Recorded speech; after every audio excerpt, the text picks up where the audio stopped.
Picture a room the size of a 2-car garage. Now put 28 grown men inside it. Add their wet wool socks, hanging from the rafters like dead crows. Add a stove made from a 50-gallon oil drum, glowing dull red in the middle of the floor, and the smell of scorched moose fat and pipe tobacco and feet, and the sour breath of men who have not tasted a vegetable in 4 months. Add 60 degrees below zero on the other side of a log wall 8 inches thick. That's a Klondike bunkhouse in the winter of 1897. The richest goldfield on the face of the earth, and the men who own it are sleeping in their coats, packed shoulder to shoulder like cordwood, scratching at lice and dreaming about eggs. A place where a man could pull $4,000 in gold out of frozen gravel in the morning and still go to bed hungry, because there was nothing left in the whole territory to buy. We're going back there tonight. Not as tourists reading about gold pans and dance halls. We're living it. 1 winter, 1 man, 1 bunk. Everything he would have felt, smelled, carried, and survived. So, I make these history stories, and honestly, I still don't know if anyone actually sleeps to them, or if you're all just lying in the dark enjoying detailed descriptions of frostbite and beans. Either way, subscribe if you want. Get comfortable. You're warmer than anyone in this story will be. Here we go. The first thing you understand about the bunkhouse is that the blanket next to you belongs to a man you would never have spoken to in your entire previous life, and now you can hear his heart beating. That's the problem you can't solve. Not the cold, not the work, the nearness. 28 men, 1 room, 7 months of darkness, and no door you can close. Your eyes open, and it is black. Not dark, black. The kind of black where you cannot tell if your eyes are open at all, and for half a second you have to move your own eyelids just to check. Then the smell arrives, and you know exactly where you are, because there is no other smell like it anywhere on earth. Wet wool first, always wet wool, 40 pairs of socks and mittens and foot wraps steaming slowly on lines strung above the stove. Under that, the sharp animal stink of green spruce logs sweating pitch in the heat. Under that, bacon grease, old bacon grease, months of it, soaked into the floorboards, the table, the walls, your own hair. Under that, the chemical bite of coal oil from the one lamp they keep burning low near the door. And under everything, holding it all together like mortar, the smell of men. Unwashed bodies, 28 of them, including yours, especially yours. You've not taken your underclothes fully off since October. Nobody has. It is the 6th of December, 1897, and you're lying in a log bunkhouse on a bench of frozen ground above Bonanza Creek, in the Klondike, in the Yukon, 440 miles from the nearest thing anyone could call a town with a straight face, and roughly 4,000 miles from your mother's kitchen in Stearns County, Minnesota. Your name is Niels Berglund. You are 19 years old. You've been in the north for 5 months, and in that time you've carried 2,000 pounds of food over a mountain on your own back, watched a horse die under a man's fists, buried a stranger, and learned to sleep through another man screaming in his dreams 2 feet from your face. Back home, everyone said the Klondike would make you rich or kill you. They said it like it was a joke. It is not a joke. It is a schedule. And so far it has done neither, which means you are still on the schedule. Something woke you, and it wasn't the cold, because the cold never fully lets you sleep in the first place. It just rents your body out to sleep by the hour. You lie still and listen. The stove ticks. That's the drum stove contracting as it cools. Tick, tick, like a slow clock. which means the fire is dying, which means it is somewhere past 2 in the morning, because Lundgren stokes it at midnight and the Nightman is supposed to stoke it at 2.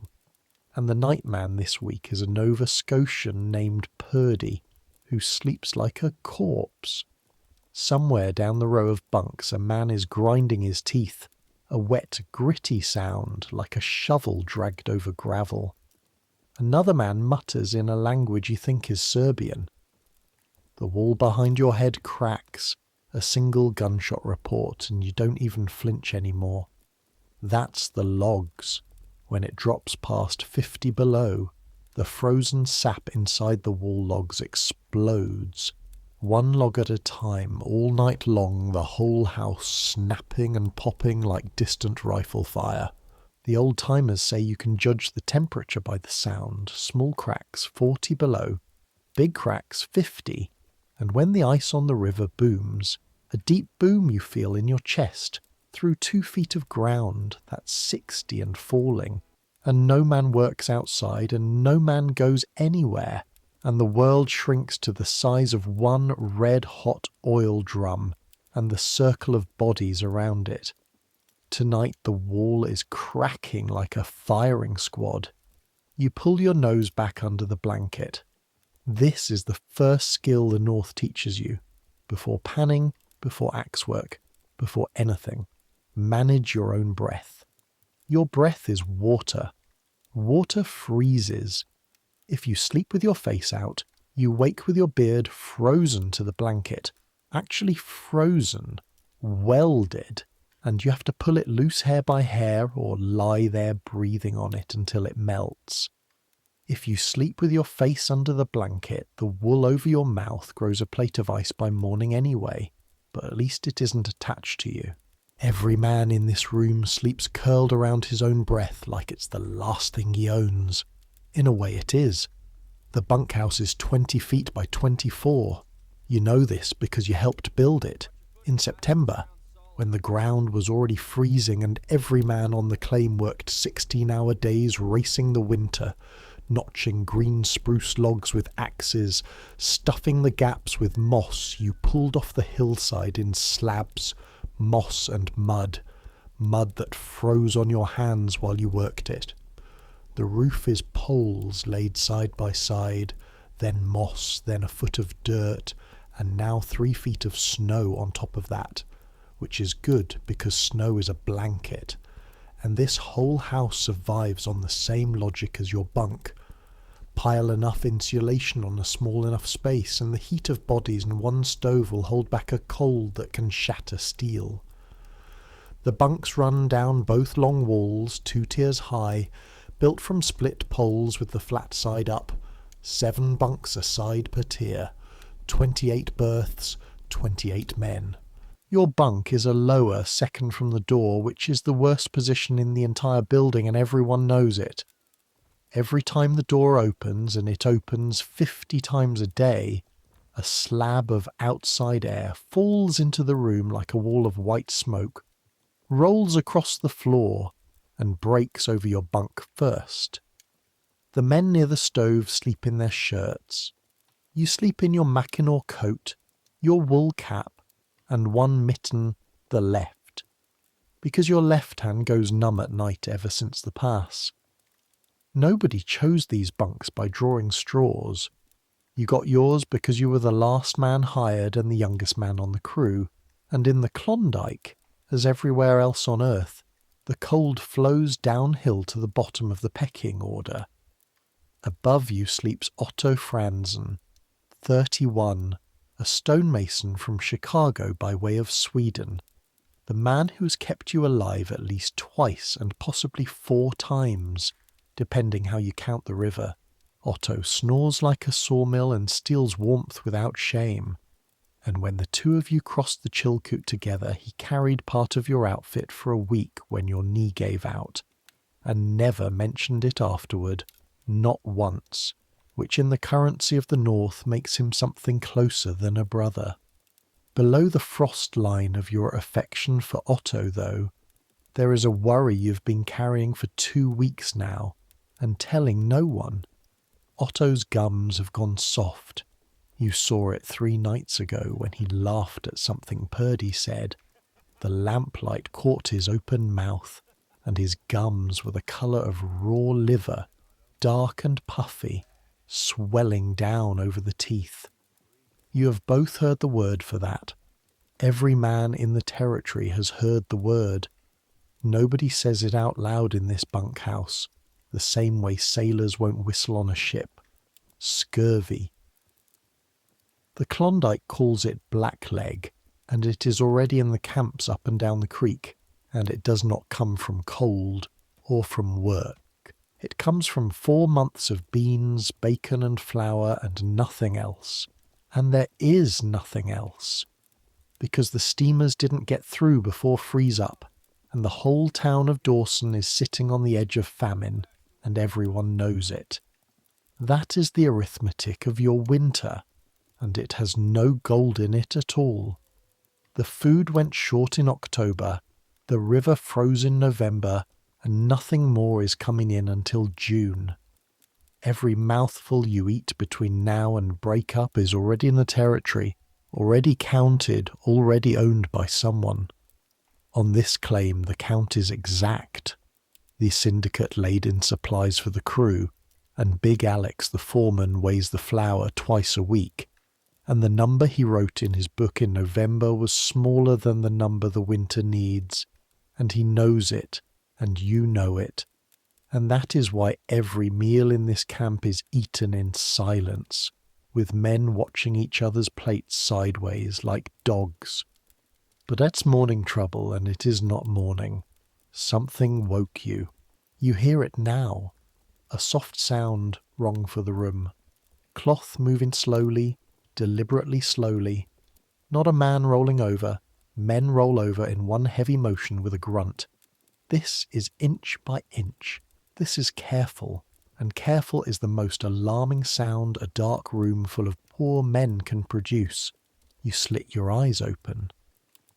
The coal oil lamp by the door is turned to a bead of flame, just enough to keep it from freezing solid in its own font, and in that quarter light you can see a shape moving down the aisle between the bunks, bent low, pausing at each bunk, and at the third bunk from the far end, the bunk of a Tennessee man named Cobb who has been up at the shaft on night shift.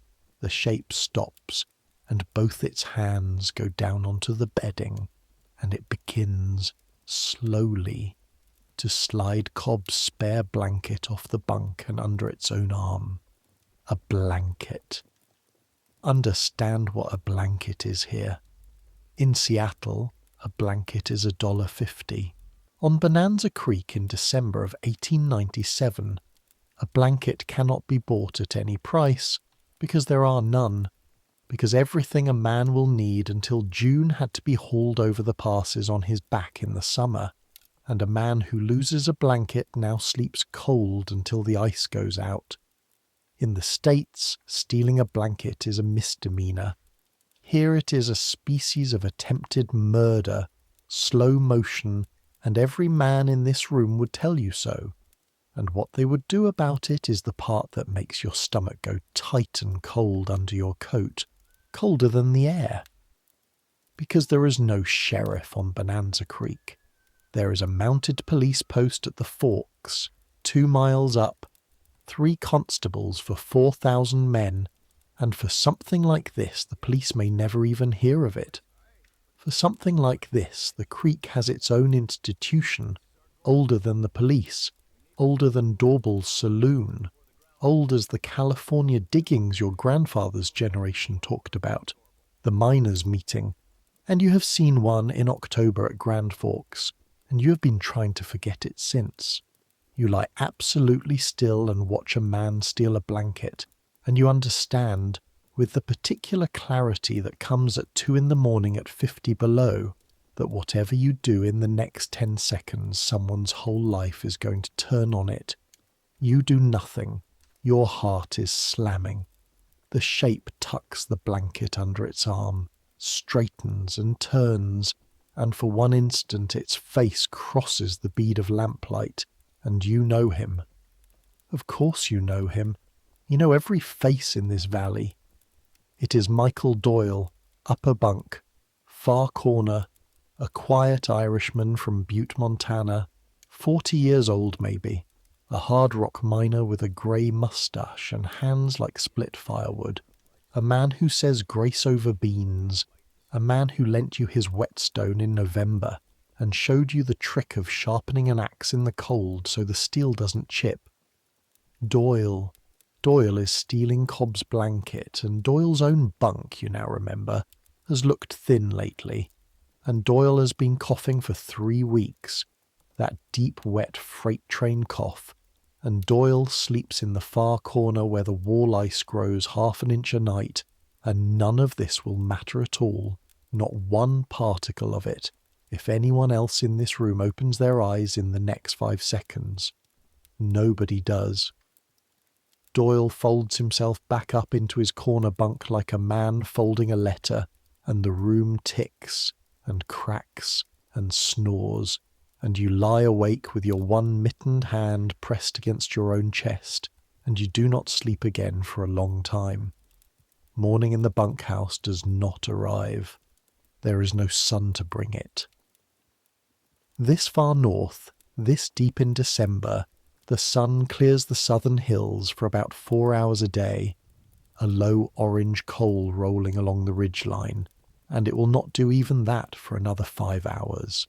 Morning is a decision, and the decision is made by Lundgren the cook, who sleeps nearest the door because he is up first and hates every one of you.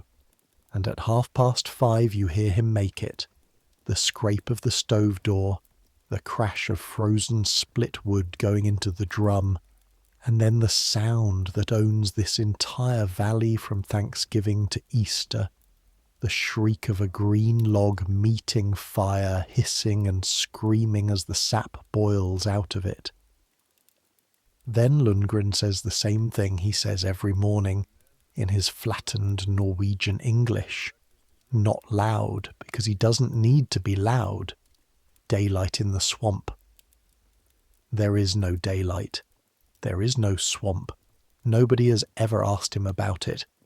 Getting up is a procedure, and you do it the same way every morning in the same order, because the order is what keeps your fingers.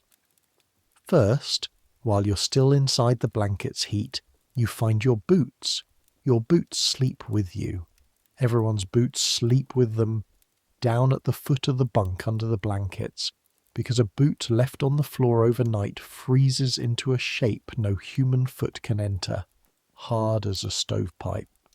And a man who has to thaw his boots over the stove while 27 other men wait their turn is a man who starts every day apologizing. Your boots are German socks and moccasins over them. Actually, not boots at all. Leather boots kill feet up here. The old-timers made that clear the first week. Leather holds sweat, and sweat is water, and water is the enemy. So you wear what the Indians wear, moosehide moccasins 2 sizes over, stuffed with dry grass, over 2 pairs of wool socks, and every single night you pull the grass out and dry it on the line, and every single morning you stuff it back. And this small idiot chore done by 28 men at once in a room 20 feet wide sounds like a barn full of mice. Second, the socks off the line. You stand up into air that is layered like a lake in summer, except backward. At the level of the upper bunks it is warm, actually warm, bacon-smelling and thick. At your knees it is cold. At the floor it is the outdoors, minus nothing. A flat sheet of Arctic air lying on the boards, and the water bucket by the door has 2 inches of ice on it that Lundgren is already murdering with a hatchet. You reach up through the warm layer and feel along the line for your socks by memory. 3rd pair past the nail, and they are dry. Mostly dry enough, and still holding stove heat, and pulling a warm, dry wool sock onto a bare foot. In that room is, and you are not ashamed of this, the single finest physical sensation you have experienced since crossing the summit, better than whiskey, better than the hot spring rumour that turned out to be a lie, better than anything. 10 seconds of pure animal pleasure. Then it's over and the day starts. Third, you do not wash. Let's be honest about this part because the songs and the newspapers never are. There is a wash basin, one tin, and there is water if you chop it. And men wash their hands and faces because Lundgren will not feed a man with black hands. But no one in this building has washed below the collarbone since the creek froze, and no one will until it thaws, and the lice know it. Everyone has them. You have them. The first week you were ashamed. You thought it was you, some failure of your mother's raising, and you picked at your seams secretly like a criminal. Until one Sunday you saw Big Alex himself, the foreman, a man worth $80,000 in the ground, sit and strip to the waist in front of the stove, running a candle flame along the seams of his shirt, and the shirt popping and crackling like bacon, and nobody even looking up. Boiling the shirt kills them for 4 days. The candle is faster. On Sundays the whole bunkhouse smells like singed cloth and roasting seams, and that smell, which would have gagged you in Minnesota, now means Sunday, means rest, means an afternoon flat on your bunk with your hands finally still. Breakfast is beans, bacon, flapjacks, and coffee that Lundgren brews strong enough to trot a mouse across, and you eat it fast and close to the plate at a table built from whipsawed planks, still furred with splinters, elbow to elbow. And here is where the day's first real cold current runs through the room, colder than the floor draft, and it has nothing to do with weather. Cobb came in off night shift 20 minutes ago. Cobb went to his bunk to sleep, and Cobb is now standing in the middle of the aisle holding his one remaining blanket in his fist like a dead goose, and his face is the wrong colour, and the room, one man at a time, goes quiet in a spreading ring around him, forks stopping in the air until the only sound is the stove and the wall ice melting behind it. Tick and drip, and Cobb says to everyone and no one, in a voice with gravel sliding underneath it, "Which one of you sons of bitches is my blanket?" And nobody moves, and you look at your plate, and 2 bunks down and 1 tier up, in the far corner, Michael Doyle goes on chewing his beans, slow and steady, looking at nothing, a man made entirely of wood, and you feel your own heart begin to pound so hard you are certain, absolutely certain, that the man on the bench beside you can hear it. And this is how you learn that a secret in a 20 by 24 room is not a secret. It is a fuse. Big Alex ends it for now the way foremen end things, by standing up. He is 6'3" and built like a root cellar, a Nova Scotia Scot who came over the pass in '96 before the world went insane, and when he stands the benches creak with men leaning away from him. He says the blanket will turn up. He says it in a voice that makes turning up sound like a law of physics. He says any man not on the dump in 15 minutes forfeits his morning ration, and that sentence empties the room faster than a fire would, because a ration in this camp is not pay. Pay is an idea, a number in a book, dollars you will theoretically see at clean-up in the spring. The ration is life, and everyone files out into the dark pulling on mittens, and the Cobb problem goes underground with the rest of you, which is exactly where problems go on Bonanza Creek, to wait for spring. Everything here waits for spring. The gold waits, the pay waits, the mail waits, the grudges wait, frozen into the winter like everything else. And in the spring it all thaws at once, and old-timers will tell you that break up on the creeks is dangerous in more ways than one. Outside, the cold takes you the way it always takes you, which is personally. People at home imagine cold as an absence, a lack of warmth. It is not.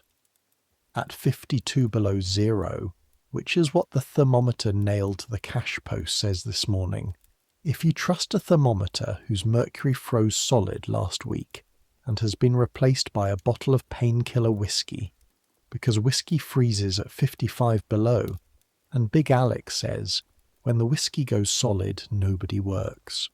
Cold is a presence, a pressure, a hand.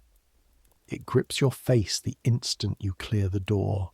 Your nostrils try to freeze shut on the first breath. The little hairs inside them turn to wire, and you learn to breathe shallow, through a cracked mouth, behind the ice-stiffened wool of your muffler. Your eyelashes load up with frost from your own breath until they are white and heavy, and you have to pinch them clear with your mitten, or they freeze together when you blink. Spit crackles before it lands. The old-timers actually do this as a test, spit and listen, and if it crackles in the air it is colder than 50, and you watch your partner's face all day for the white spots, because a man cannot feel his own face freezing. It doesn't hurt. That is the horror of it. It just goes quiet. A patch of cheek or the end of a nose, quiet and white and dead as candle wax. And the rule on this creek is the same as every creek. You watch your partner's face and he watches yours, and you say it flat, no drama. Your nose kneels, and he scoops snow or presses a bare warm palm to it, and you both keep working. Every pair of men in this valley spends the whole winter checking each other's faces, hour after hour, 1,000 small acts of tenderness, performed in the ugliest language imaginable. The claim is 43 below discovery, which sounds like a temperature and might as well be. Numbers, not names. Claims run up and down the creek, numbered from the spot where Carmack and Skookum Jim and Tagish Charlie pulled the first pan of coarse gold out of Rabbit Creek in August of '96. 500 feet of frozen valley bottom per claim, and 43 below belongs to a syndicate of men in Victoria who have never seen it and never will. And you and 27 other men are burning your way down into it one day at a time for $1 an hour and found. $1 an hour. Your father works a full day in Minnesota for $1. You are the highest paid manual labourer in the history of your family, and you cannot buy an apple, because there are no apples, and this joke is so central to the entire Klondike that men repeat it to each other like a proverb, standing in gravel worth $100 a pan hungry. Here is the thing the newspapers back home have entirely wrong, and you know they have it wrong because a copy of a Seattle paper came over the pass in someone's outfit and got read aloud in the bunkhouse until men were wiping their eyes. There is no panning in winter. There are no sunny river banks. The gold on Bonanza is not in the creek. It is in a buried stream bed, an old channel where the water ran 10,000 years ago, 15 to 30 feet down, under muck and gravel that has been frozen solid since the Ice Age. Permafrost, ground like iron, ground that breaks pick handles and laughs at dynamite's little cousin, ground that has exactly one weakness, and the weakness is fire. So you mine with fire. Every evening, the last task of the day, you and Otto build a fire at the bottom of the shaft. A careful crib of dry spruce over the frozen face. Light it, ride the windlass bucket up out of the smoke, and let it burn all night. All up and down the valley every night, hundreds of shafts smoke like the chimneys of a buried city, and the smoke lies flat in the still cold air, until the whole valley from Grand Forks to the Klondike mouth is roofed over with it. A grey lid you can see from the hills, lit dull orange from below, and men who came up here for clean wilderness air spend the winter breathing an atmosphere that would embarrass Pittsburgh. In the morning the fire has died and thawed maybe 10, maybe 14 inches of ground, and the shaft is full of smoke and steam and gas, and this is the moment that kills men, more than the cold kills them, quieter than the rivers. The gas pools at the bottom, invisible, patient. The rule is you lower a candle on a string before you lower a man, and if the candle drowns, if that little flame gutters and dies down there in the dark, you wait, and you wait some more, no matter what the foreman's face is doing. 3 weeks ago, on 39, a boy from Oregon went down too soon, impatient, 18 years old, and his partner hauled him up unconscious with the windlass rope hooked under his arms, and he lived, and now everyone on the creek calls him Candle, and he answers to it, cheerful as a robin, and that is how the North handles its near-deaths. It gives them a nickname and moves on, because there isn't room in the winter for anything heavier. Your job this week is the windlass. Otto is below. The windlass is a log drum on 2 posts over the shaft mouth with a crank handle at each end and a rawhide rope running down into the dark, and your entire day, 10 hours of it, is this. The rope jerks twice, Otto's signal, and you crank. The bucket is a half whiskey barrel, and it comes up loaded with 140 pounds of thawed muck and gravel, and the crank fights you the whole way, the cold rawhide creaking like a hanged man, your breath slamming out in white blasts, your shoulders burning inside 3 layers of wool, and at the top you swing the bucket over, tip it onto the dump, the frozen clods ringing on the pile like dropped china, and send it back down, and the rope jerks twice, and you crank. 40 buckets before the sun clears the hill, 40 more while it slides along the ridge, 40 more after it's gone. Your mittens are moose hide over wool, and even so the crank handle finds your palms through them, and by noon the pain in your hands has moved past pain into a kind of loud silence, and by night you cannot fully open your fingers, and this is normal. This is every man on the creek, 20,000 hands in this valley, all curled into the same half fist, all winter, and in June, they say, when a man finally takes a season's rest, his hands ache worse than ever for 2 weeks. Like they're angry about the vacation. And the dump grows. That is the whole strange faith of a Klondike winter.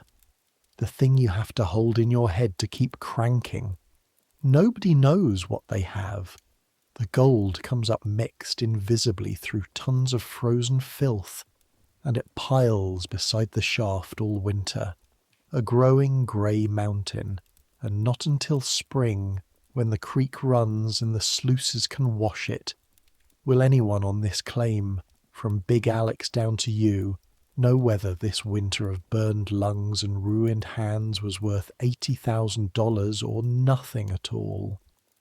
Men are mortgaging their souls against dirt piles. Men are getting married on dirt piles, staking their futures on dirt piles, and the dirt piles keep their secret with a straight face until May. You crank the windlass over a mystery. Everyone in this valley is doing the same. The rope jerks twice. You crank. At noon there is a fire on the surface too.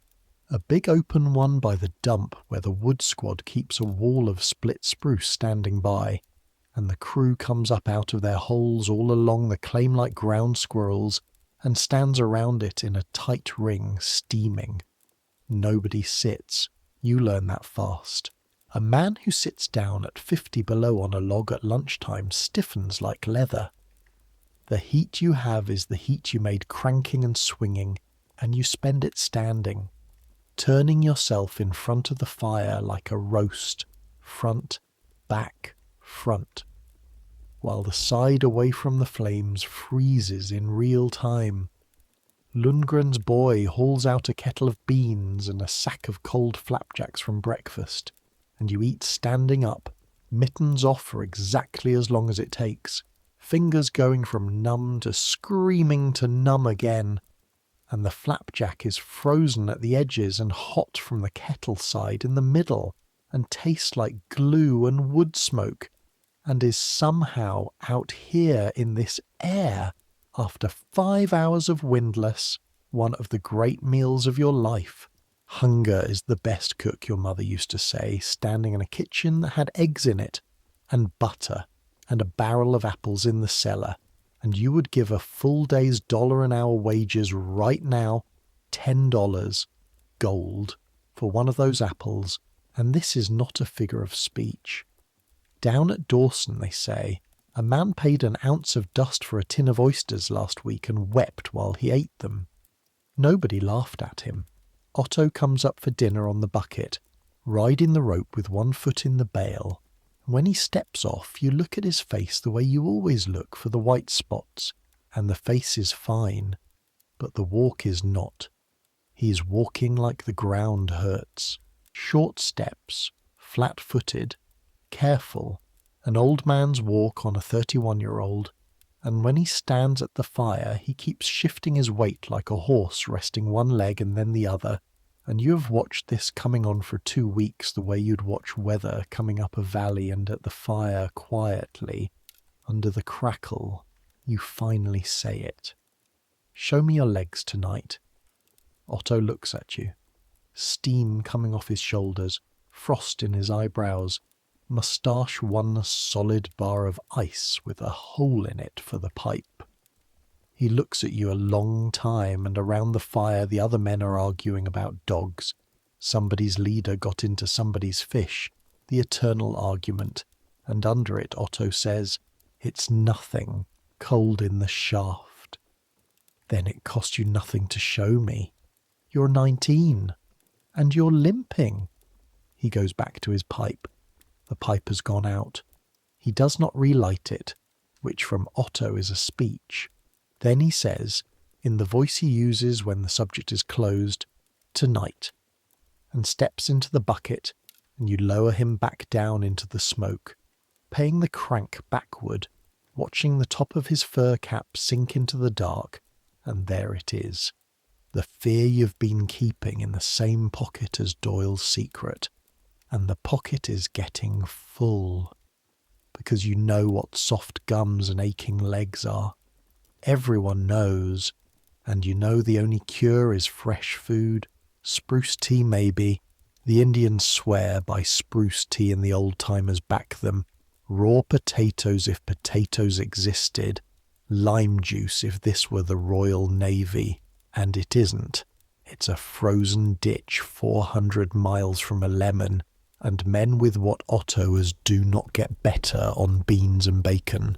They get worse, at a slow fixed rate, like water rising in a shaft, and the ice on the river will not open until June.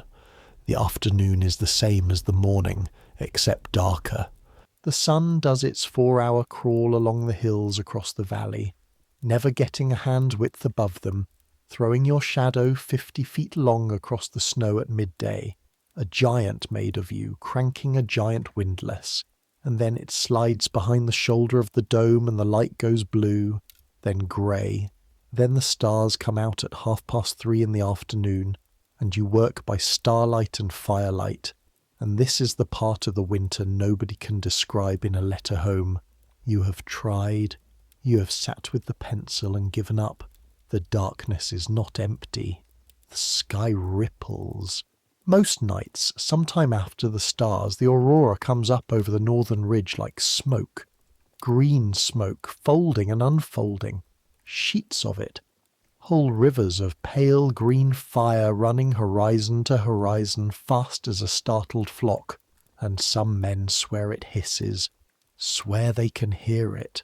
A faint frying whisper. And other men say that's your own blood in your frozen ears. And the argument has gone on in the bunkhouse for 2 months and will never be settled. And either way 28 men will stop on the path from the shaft to the door, gold in their pockets nowhere, hands ruined, gums going soft, and stand in the murdering cold with their heads tipped back like children, silent, watching the sky burn green. And then somebody says supper's getting cold and everyone goes in. Before supper, though, there is the pan. Every evening Big Alex takes one pan of dirt from the day's dump, thaws a bucket of creek ice on the stove and pans it out in the corner of the bunkhouse, and every evening the whole crew pretends not to watch and watches. This is the only news that matters on the claim. This is the dirt pile's daily hint. He squats over the tub with his sleeves rolled on forearms like fence posts, and the pan whispers and clicks, gravel spiralling off the lip, and the room goes quieter in rings the way it did for Cobb.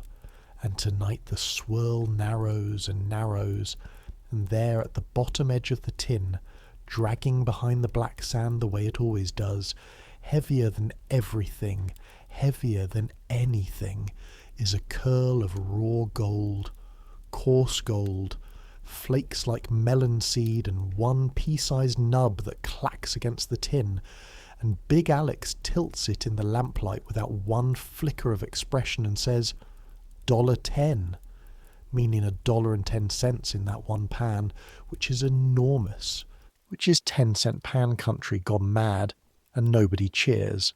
Nobody ever cheers.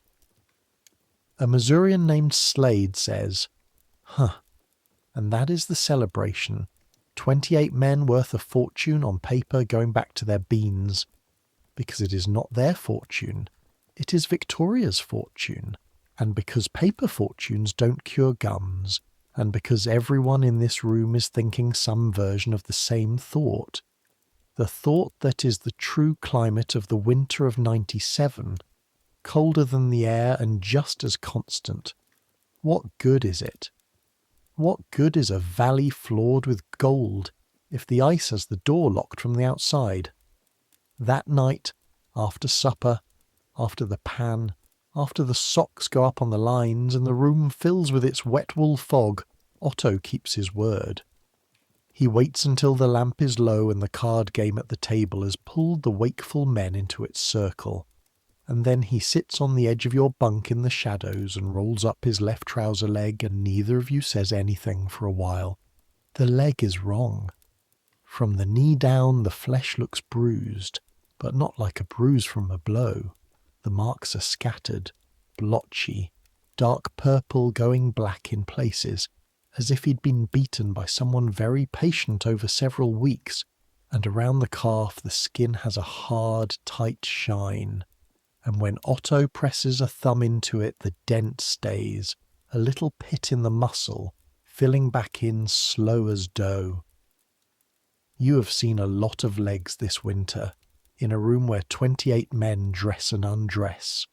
You have never seen this, but you have heard it described, exactly this, blotch for blotch, by an old-timer at Grand Forks holding court by a stove. The blood goes bad, boys. That's all she is. The blood goes bad and starts leaking out inside you. Gums first, then the legs. Old scars open back up like the body's taken back everything it ever fixed. And a man gets so tired, that's the main of it. Tired like sleep is a country he's been exiled from. And if the boats don't come, well. And then the old-timer had spat into the stove and changed the subject to dogs, and everyone let him. How long, you say? Since the legs? 2 weeks, little more. Otto rolls the trouser back down, taking his time with it, squaring the cloth like a mason squaring a stone. Gums since before that. Does Alex know? No, and he won't. Otto's voice doesn't rise, doesn't harden, just gets very even, which with Otto is the same as shouting. A man who can't work eats out of charity, Niels. There is no charity in the book. There's rations for crew. I stopped being crew. I'm one more mouth in a famine camp, and Alex is a fair man, and fair men are exactly the ones who'll put you on the ice, because fair is the book, and the book is short 1,100 pounds of flour. You've seen him weigh it. You want to help me? You crank that windlass and you keep your face shut. Spruce tea, you say. The Siwash George crowd. The Indians at the mouth. They boil the green tips. Skookum Jim's people. The old-timers. I've been drinking it a week. And that stops you. Because you didn't know. Because he does everything this way. In silence. Behind his own back. Tastes like licking a Christmas tree. Maybe it's holding it. Maybe not. It wants fresh meat is what it wants. Or potatoes. Or June. He almost smiles under the ice-stiff moustache. You know what I dreamed last night. Not gold. Not women. I dreamed my mother's cellar in Värmland. Just the cellar. Sand floor, and the apple smell, and carrots in a sandbox, and I was crying in the dream. Over carrots, like a lost child, and I woke up and my face had froze to the goddamn blanket. The stove ticks. Down the table a man lays down cards and another man calls him a thief with love in his voice.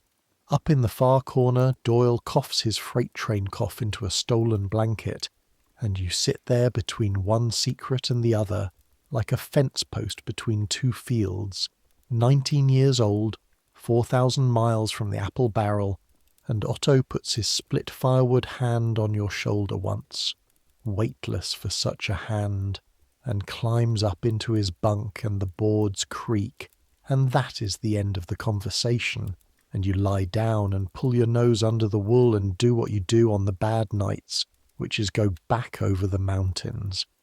Because the strange truth, the truth you would never say out loud, is that the worst thing you have ever done is also the thing your mind runs to for shelter. You climbed the Chilkoot. Whatever this winter does, you climbed the Chilkoot, and it did not kill you. And on bad nights you climb it again, step by step, in the warm dark behind your own eyes. August, it was. You came up Lynn Canal from Skagway on a scow to Dyer with your outfit, and understand what an outfit is, because the whole insanity of the year hangs on that one word. The Canadian government, seeing the famine coming, had the mounted police turn back any man at the border who did not carry roughly a year of supplies, which works out to just about 1 ton, 2,000 pounds, 800 pounds of flour alone, and bacon, beans, rice, sugar, dried apples that you have long since eaten, tea, salt, a tent, a stove, an axe, a whipsaw, nails, pans, rope. All of it itemized on lists the Seattle outfitters printed like scripture, and all of it, every pound, had to go from tidewater at Dyer to the lakes on the far side of the pass on human backs, yours. There were pack horses on the Skagway Trail, and the Skagway Trail became a place where horses went to die, 3,000 of them that fall, dead in the mud holes and the rock slides of a route men were already calling Dead Horse Trail, and you had no horse anyway. You had a 19-year-old back and arithmetic. A man can carry 60, 70 pounds up the pass at a go. The pass is 17 miles from Dyer to the Summit Lakes. 2,000 pounds at 65 pounds a load is 31 loads, and every mile of trail must therefore be walked 31 times, forward loaded and 30 times back empty, which is over 1,000 miles of walking, to move your 1 ton 17 miles. That is the mathematics of the Chilkoot, and every man on this creek did it, every single one, and that is a thing to know about the men snoring around you in the dark. There are no accidental men here. The mountain audited every one of them, and these are the ones the mountain passed. You remember the canyon first, the Dyer Trail funneling up through boulders the size of churches, the river white and loud beside it, and the line of men, because that is what the Chilkoot was, will be in your dreams until you die. A line. A single, unbroken file of human beings, each bent under a mountain of goods, winding up the valley as far ahead as you could see and as far behind, moving at the pace of its slowest heart. You remember Sheep Camp, the last flat ground below the summit. a mud city of tents and stumps where 1,000 men slept in shifts and a bowl of beans cost $1, and a woman took in washing at a price that made men wash their own. And you remember the morning you first saw the pass itself and stood there with your load on and simply did not believe it. The last half mile of the Chilkoot rises 1,000 feet at an angle of 35 degrees, a wall of broken rock going up into cloud, and on that wall the line of men stood, packed heel to toe, a black thread of humanity stitched straight up the face of the mountain, not moving, then moving, one step, stopping, one step. And from Sheep Camp you could hear it, a sound you will never forget, the sound of the whole gold rush compressed into one noise. Thousands of boots grinding on shale, thousands of men breathing, and under it a low, continuous human groan. Not from any one throat, from all of them, from the line itself, the sound a ladder of overloaded bodies makes, and old hands called the place the scales, because at its foot the Indian packers reweighed loads and doubled their rates, and above the scales the line went up what everyone called the golden stairs, 1,500 steps chopped into ice and rock by 2 enterprising men, who charged toll on the staircase, and men paid it, paid to climb. You climbed it 30-odd times. You remember what stays. The man in front of you, always. The wet canvas of his pack a foot from your face. The smell of him, sweat, and lard, and wet rope. The rule that you do not stop, cannot stop, because a man who steps out of the line to rest may stand beside it for hours before a gap opens to let him back in. So you learn to rest, standing in the line's own pauses, letting the pack's weight hang on the tump line across your forehead until your neck screamed, shifting it to the shoulders till they screamed, back to the head, a rotation of small agonies, the 65 pounds becoming a personality, a passenger, an enemy you carried on your back and set down at the summit in the snow, and turned around and went down and picked up its brother. Down was worse in some ways. Down you went beside the line, glistening the snow slopes on your boot heels and the seat of your pants. 5 minutes to descend what took 6 hours to climb, and at the bottom you shouldered the next 65 pounds and joined the tail of the line and looked up at that black thread going into the cloud, and your whole body said no, plainly, like a horse balking, and you went anyway. And that is the thing you learned on the Chilkoot that no one told you you would learn. The body's no is negotiable. It has been the most useful fact of your life. 3 weeks it took, 21 days shuttling 1 ton up a mountain, sleeping at sheep camp in a wet blanket, eating beans, watching your own legs change shape, the calves coming up like bread dough. And near the end of it the weather turned, an early September storm on the summit, sleet going to snow, and it was on that day, on the stairs, 4 steps ahead of you, that a man sat down. Just sat, load and all, folded sideways out of the line into the soft snow at the edge. A big sandy-haired man you had passed and been passed by for 2 weeks without learning his name. And the line did what the line did, which was close over the gap and keep climbing, and you stopped, and the man behind you swore at your pack, and you crouched by the sandy-haired man and shook him, and his eyes were open and pleasant and completely uninterested, the eyes of a man listening to faraway music, and you screamed at him into the wind that he was freezing, that he had to stand, and he said kindly, the only words you ever heard him say, "I'll be along." You could not lift him with your own load on. You could not leave your load, or it would be scattered into 40 packs by nightfall. That was simply true. Everyone said it was true. It is the trail's one commandment. You climbed to the summit and told the mounted police at the customs tent, and a constable with icicles in his moustache took the report the way a man takes the 100th copy of a letter, and going down the outside of the line an hour later, you passed the place, and the man was still sitting there, snow building on his windward side like on a stump, and men were climbing past him at arm's length. 1 step, stop, 1 step, thousands of them, and you have done the sum many times since, in your bunk on the windlass. Any 6 men in that line could have carried him down. All of them together could not, because every one of them was at the ragged end of his own arithmetic. A ton behind him, a ton ahead, winter coming like a mouth closing, and the line had learned weeks before you got there that it could not stop, and so it did not stop. And neither, God help you, did you. 2 days later, coming up in better weather, the place where he sat was smooth new snow, and someone had planted a shovel there upright, and that was the funeral. You buried a different stranger with your own hands the following week on the far side at Lake Lindeman.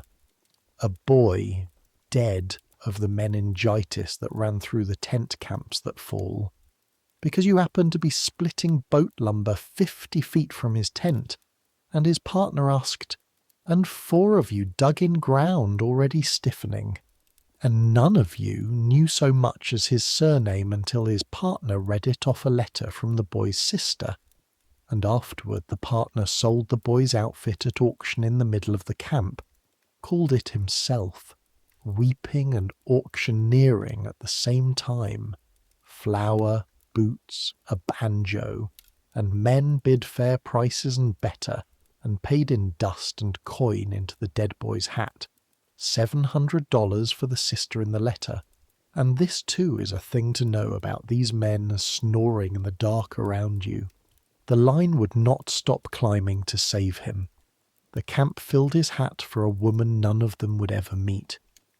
Both of those are true, both at once, all winter, everywhere in this country, and if you can understand how both are true, then you understand the Klondike, and you may stop reading the newspapers.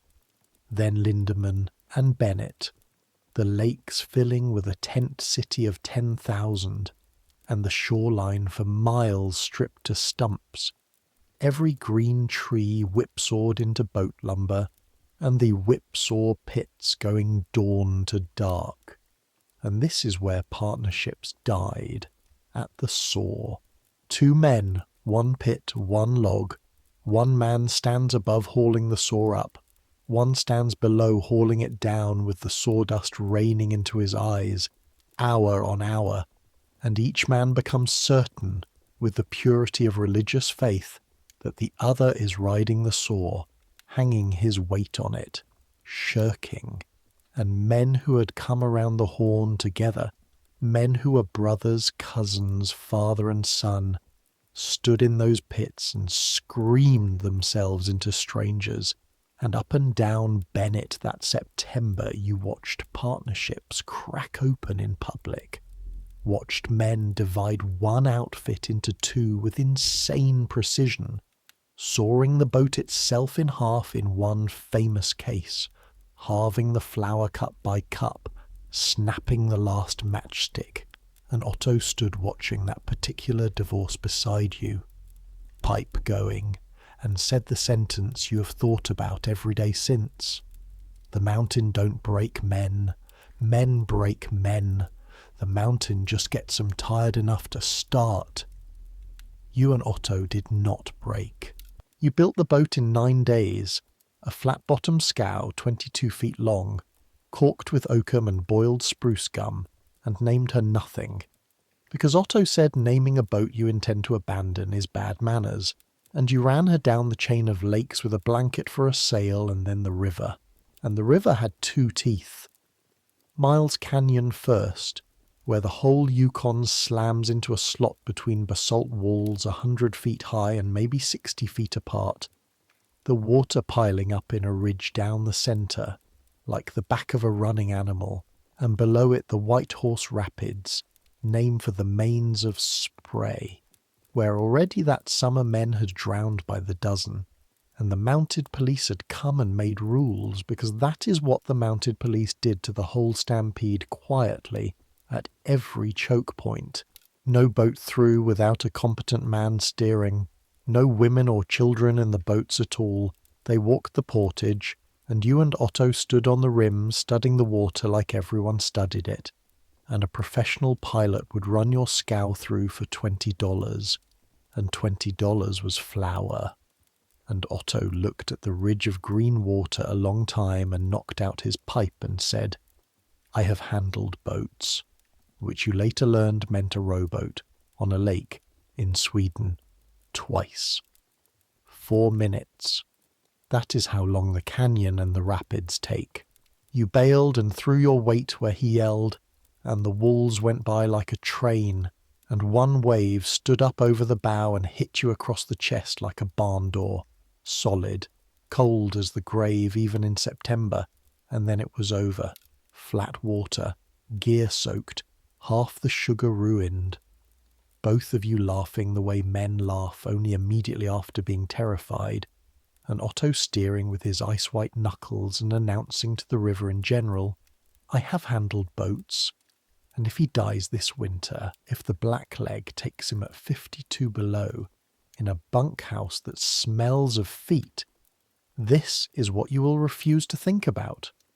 4 minutes of white water, and Otto laughing, and the two of you younger in some real way than you will ever be again.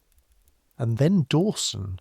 You came around the bluff on the 29th of September expecting El Dorado and found a mud flat in a panic. Understand what you sailed into. The town had maybe 5,000 people that week and food for a fraction of the winter. The two trading companies' shelves already stripped. The last steamers of the season fighting low water somewhere downriver and losing.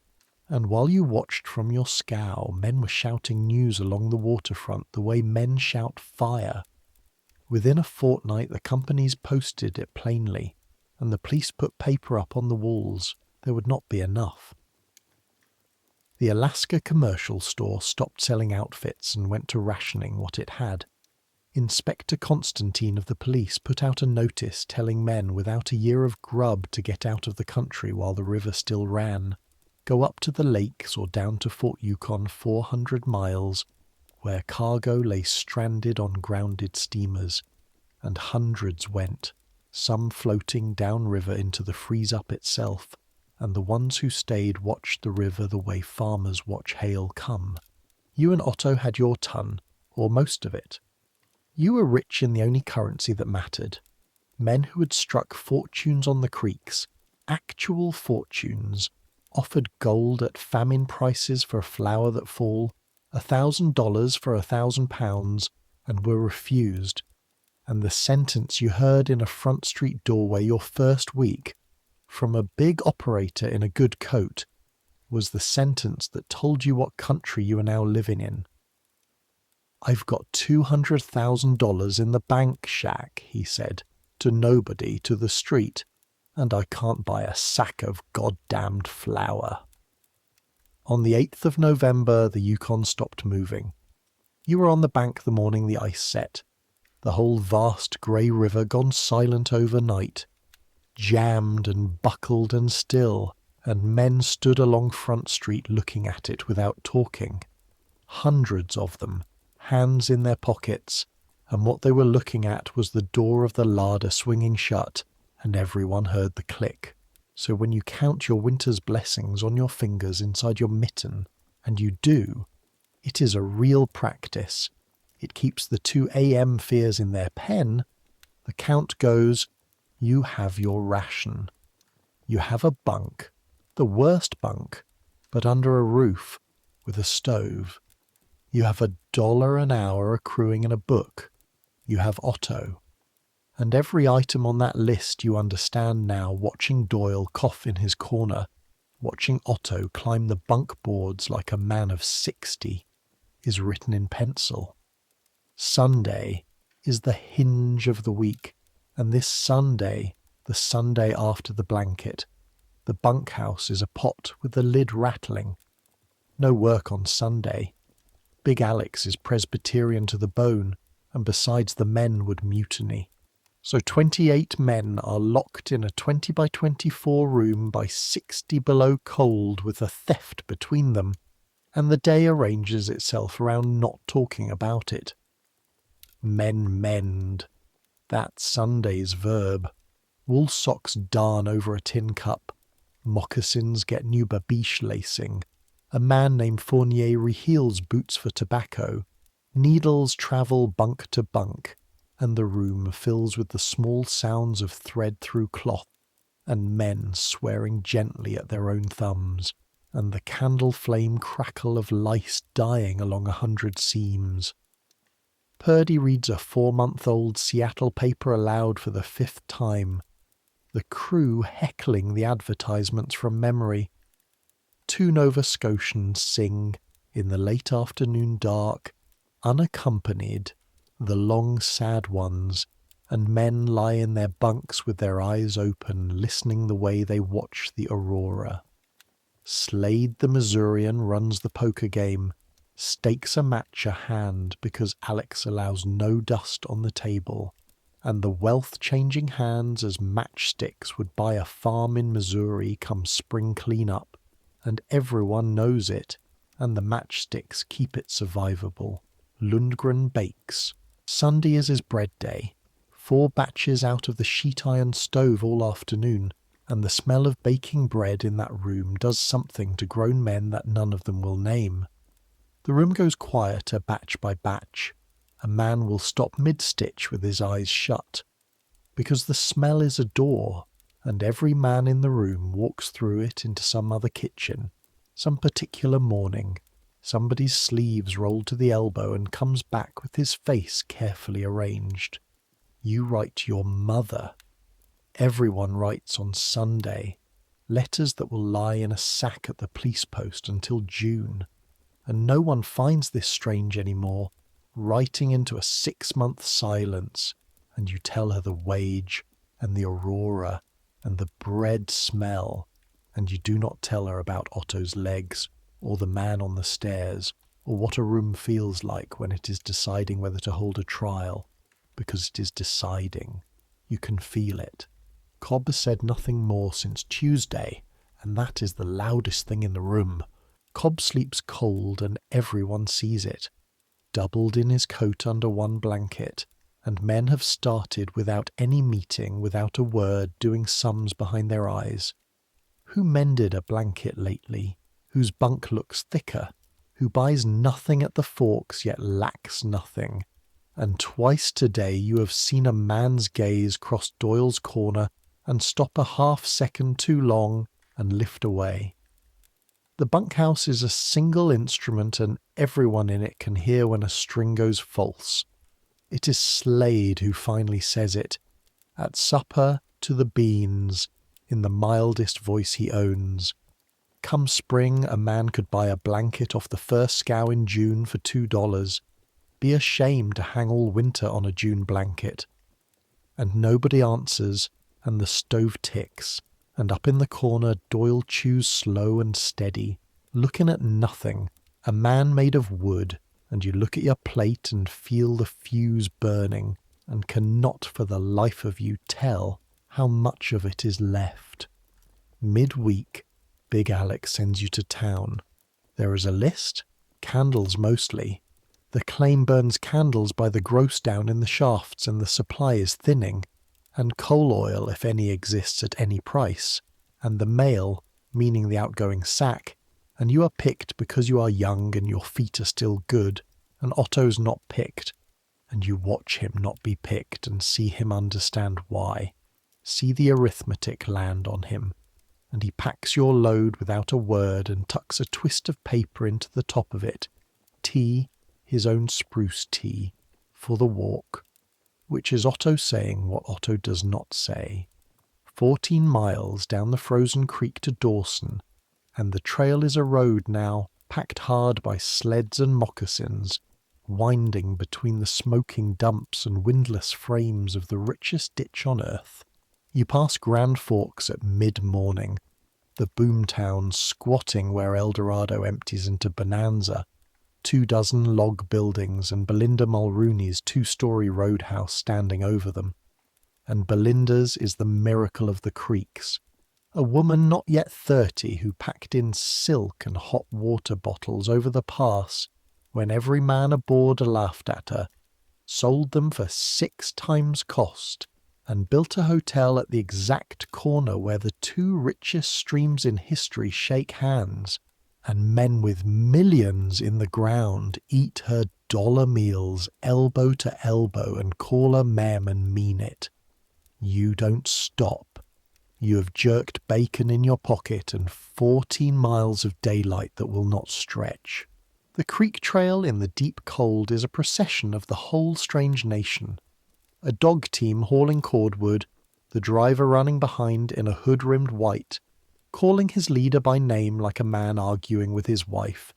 2 Tagish packers moving upstream under loads that would stagger a mule, easy as men crossing a parlour. A fur-coated operator from one of the syndicates being hauled in a basket sled like a pharaoh, frost on his moustache, dictating to the cold air, and once, alone, walking the middle of the river road with no pack and no purpose you could see, a man you recognise as one of the summer's celebrities, a lucky man, a rich man, one of the Eldorado kings, shuffling and talking softly to himself, and the drivers give him room the way you'd give room to a stump, because the winter is doing this too. Everyone knows it, up and down the creeks. The darkness gets into some men like water into a wall, and freezes and cracks them quietly, and the camps have a word for it as flat as all their words. Bushed. He struck it, men say of him, but the winter struck him back.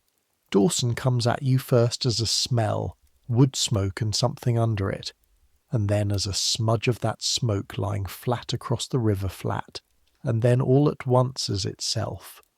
A half-mile of log and canvas and false-fronted lumber crammed on the mud shelf where the Klondike runs into the Yukon, under a scarred bald mountain. The whole thing looking not so much built as washed up. The high water line of the biggest wave of human hope in the century.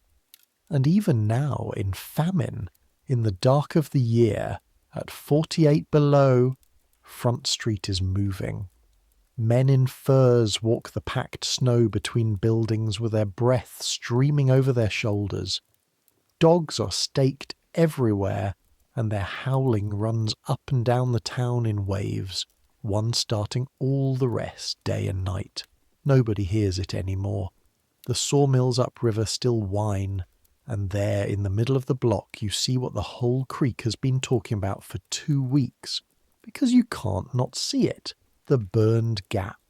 The last week of November a fire got loose on a bitter night. Started, the whole town swears, by a dance hall woman throwing a lamp in a quarrel, and at 60 below water is a rumour. The buckets froze, the blankets froze. Men fought it by tearing down the buildings in its path with axes and ropes, and it ate a stretch of the busiest street in the territory before the cold itself choked it. Now the gap stands like a knocked-out tooth. Snow already drifted over the char, ice hanging off the scorched neighbour walls in grey beards where the steam froze, and men walk past it without turning their heads, and that lack of turning tells you more about this town's winter than the fire does. Dawson has bigger fears than fire, and everyone is economizing, even on dread. You do your errands in a town where money has gone strange. Dust is the currency, gold dust, carried in little moose skin pokes, and every counter in Dawson has a gold scale on it, brass pans glinting in the lamplight, and clerks weigh out your purchase with the delicacy of chemists, while the customer watches the pan like a hawk watches a field, and prices have come unhooked from the planet you grew up on. Flour, officially rationed where it exists at all. Salt worth its weight. A single tin of butter a broker on the street offers you. only $5. Eggs a rumour from last summer, quoted like a legend, $1 apiece. $2, whatever the last man swore he paid, there are none anyway. And candles, your candles, the entire point of your 14 frozen miles, cost you a number that would make your father sit down slowly at the kitchen table, and you count it out in the syndicate's dust without blinking, because the shafts do not work dark, and by Klondike logic light is cheap at any price. Nothing here costs what it costs. Everything costs what the ice says. And still, and this is the part you could never make Stearns County believe, the saloons are full. You step into one just to be warm while you wait for the trading post to weigh the order, and it is bedlam in fur. The long bar packed too deep, the air solid with pipe smoke and steam off wet wool, a fiddle and a squeeze box going in the corner, faro and poker under hanging lamps, dance hall girls in bright dresses hauling miners around a patch of floor at $1 a dance, paid in dust weighed at the bar, and men whose cabins hold 4 months of beans and not one potato are laughing, roaring, buying rounds, tipping the weigher, and it is not madness. Or it is, but it is a sane madness. This same one that stands 28 men under the aurora with their heads tipped back. The winter is a siege. This is the garrison singing. You drink one whiskey, which costs a day of your father's labour and tastes like the smell of coal oil, and you listen to the roar, and you understand something standing there at the rail, with the frost melting out of your eyebrows and dripping down your face like the tears everyone in this room has agreed not to cry. 60 men in this town may be millionaires by June, and every last one of them is poor as Job tonight, poor in eggs, poor in daylight, poor in wives and news and oranges, and the equality of it is the strangest wealth you have ever stood in. Then you shoulder the candles and the mail sack and walk back out into the dark, and the door swings the roar shut behind you, and the cold takes your face in its hand. And 14 miles of starlit river ice later you can see, far up the valley, the smoke of your own shaft fires standing against the green sky, and it looks, God help you, like home. It breaks 4 days later, and it breaks the stupidest possible way, the way these things always break, not by detective work, but by laundry.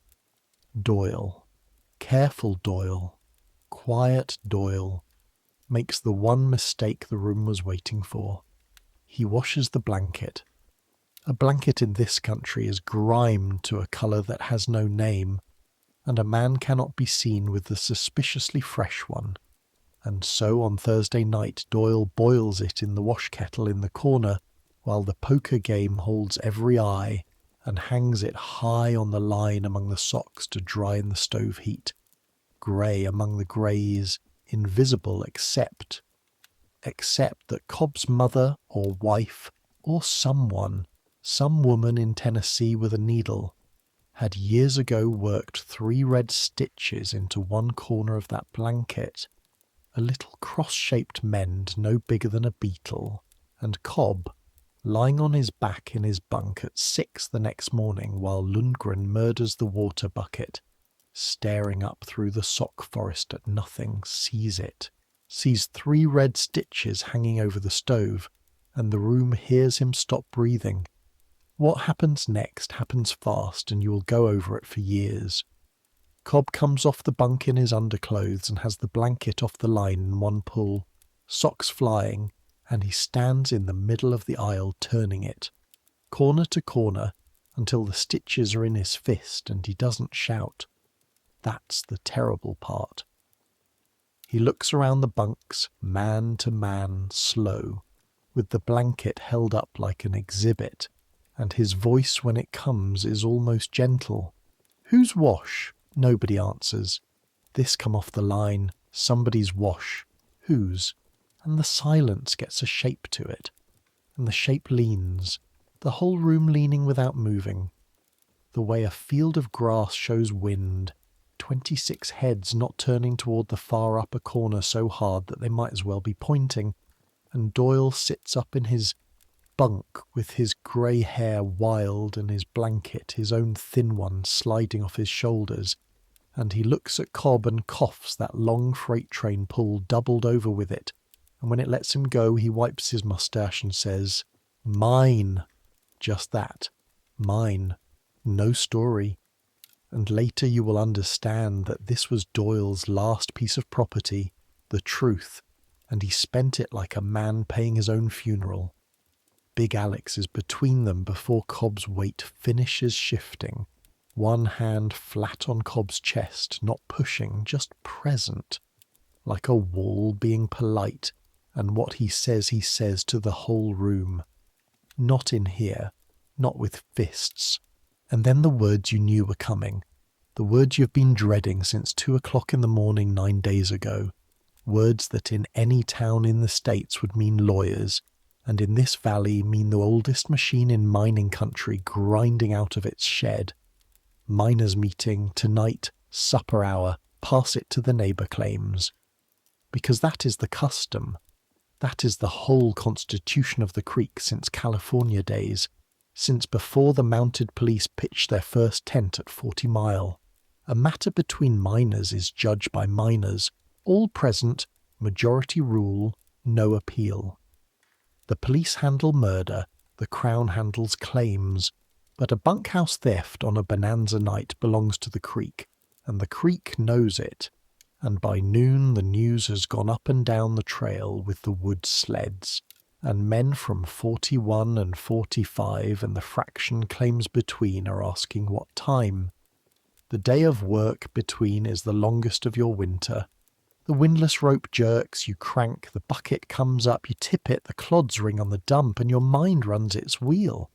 Because here is your private freight, yours alone, you saw it. You are the only living witness to the actual act, and no one knows it. And tonight there will be a meeting, and meetings call for testimony, and a 19-year-old greenhorn can stand up in front of 80 men and put a rope of words around the neck of a sick man who lent him a whetstone. Or he can sit on his hands and let the 3 red stitches do the talking, and you honestly do not know, cranking, hour after hour, which of those 2 men you are. At the noon fire you stand next to Otto, and Otto reads you the way he reads weather, sideways without appearing to, and says around his pipe quietly, under the dog argument, "Whatever it is you're carrying, boy, set it down tonight or set it down never. Half-carried things are what break backs." And you nearly tell him then. You don't. You crank the afternoon away under the green sky. They come at dark. The neighbours, hard to count in the spruce shadow, 50, 60, more, stamping in the dooryard. And the meeting is held in the open by a bonfire the wood squad builds special, because no room on the creek holds 80 men, and because, though nobody says it, some kinds of business are better done where the breath shows. Torches on poles, the thermometer whiskey frozen to slush, which the old hands read as somewhere past 55 below, and still they come. This is the entertainment of the winter and the government of the valley in one, and men pass a bottle that has to be thawed inside coats between pulls, and the fire roars 10 feet high, and the circle of faces around it is a thing you will see for the rest of your life. Fur and frost and firelight, eyes only, every mouth muffled, the richest poor men in the world standing on a floor of gold at the temperature of the moon convening a court. The custom is quick and old. A chairman is elected by shout, and it is not Big Alex. It is old Hanson from 41, an original, a 40-mile man, because the chair must have no stake in the claim where the trouble lives. A secretary is named who has nothing to write on, and everyone finds this funny, and the laugh is good for the circle, loosens it. Then Hansen, who has done this before, in this country and in others, stands up on a sled and says the words, more or less the same words this machine has run on for 50 years, from the Sierra to the Fraser to the Stikine to here, carried in the heads of men like seed grain. Boys, we're met to hear a matter between Amos Cobb and Michael Doyle, both of 43 below. Every man on the creek has a voice and a vote. We'll hear Cobb, we'll hear Doyle, we'll hear any man with knowledge of it. Majority rules, and what's ruled tonight is done and finished, and no man reopens it after, in this camp or any other. Anybody objects to that, now's the time. Nobody objects. The fire snaps a log in half, loud as the wall ice, and it begins. Cobb speaks first and speaks well, which surprises you. The gravel is gone out of his voice, and what is under it is worse, a plain, tired hurt. He is not a rich man, he says. Everything he owns walked over the pass on his own back, same as everybody. And the blanket was his mother's work, she wove it. The stitches in the corner are hers, done when he wore through it as a boy. And he has slept 9 nights cold in a country where cold is not a discomfort but a beast. And he wants 2 things, his property, which he has, and to know he can shut his eyes at night in a room full of men without setting a watch on his own bed like a man in a den of thieves. Because if we can't have that, boys, we haven't got a camp. We've got a wood pile with people in it. And the circle rumbles low, the sound of 80 men agreeing in their chests, and you feel the night tilt towards severity, and your heart starts up its 2 a.m. slamming here, at supper hour in front of the fire. Then Doyle.